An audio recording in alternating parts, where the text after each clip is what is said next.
والسلام على سيد الأنبياء والمرسلين نبينا وحبيبنا وحبيب رب العالمين وعلى آله وأصحابه أجمعين أما بعد فقد قال الله تبارك وتعالى في القرآن المجيد والفرقان الحميد تلك الأيام نداولها بين الناس صدق الله العظيم. संविधान आहे भारताचा प्रिय आपण सर्वांना, स्वाभिमानाने आम्ही सांगतो हे सर्वांना, दुखू नका कधीच कोणत्याही धार्मिकाचा भावना, संविधान देत नाही याची कधीही परवाना. आजच्या कार्यक्रमाचे अध्यक्ष महोदय, सर्व मान्यवर, उपस्थित असलेले पाहुणे मंडळी, सर्व गुरुजन वर्ग आणि प्रिय विद्यार्थी मित्रांनो, मी सर्वात प्रथम अल्लाची स्तुती करतो जो सर्व सृष्टीचा पालन करता आहे.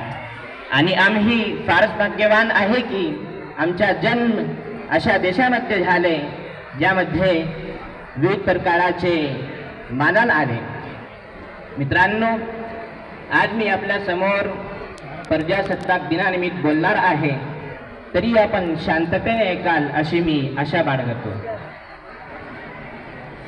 15 ऑगस्ट 1947 रोजी आपला भारत देश स्वतंत्र झाला.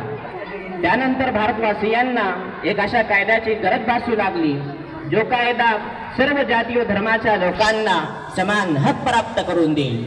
आपल्या देशात विविध धर्म आणि संस्कृती आहे.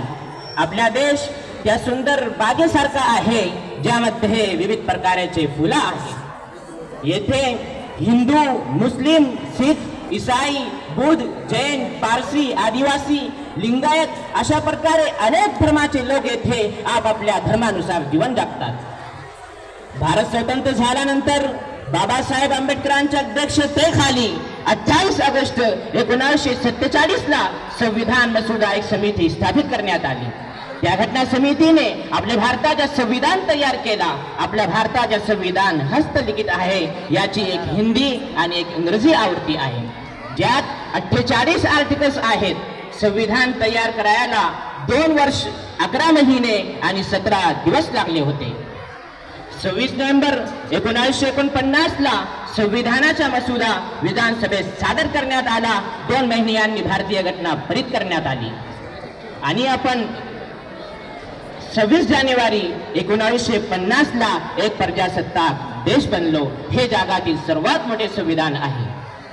आपला संविधान प्रत्येक धर्माच्या लोकांना आपल्या धर्मानुसार जीवन जगण्याची परवानगी देतो. की हिंदू आपल्या धर्मशास्त्री परवाने, तर मुस्लिमांनी आपल्या शर्यतीनुसार आपले जीवन जगावे. याचप्रमाणे शीख, बौद्ध व इतर धर्मीयांनी आपापल्या धर्मानुसार जीवन जगावे. मित्रांनो, आज या स्वातंत्र्यावर गदा पडत आहे. काही धर्मद्रोही लोक अल्पसंख्याकांवर अन्याय व अत्याचार करीत आहे. त्यांना आपल्या धर्मानुसार जीवन जगू देत नाही. धर्माचे नावावर फोडण्याचे काम करीत आहे. अल्पसंख्याकांची देशभरात निगर्णी हत्या होत आहे.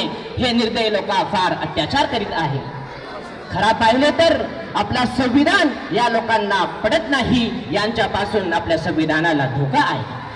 मित्रांनो, आम्ही सर्व एकत्र होऊन संविधानाचे रक्षण करायला हवे आहे. कारण की संविधान आपल्या देशाची आत्मा आहे.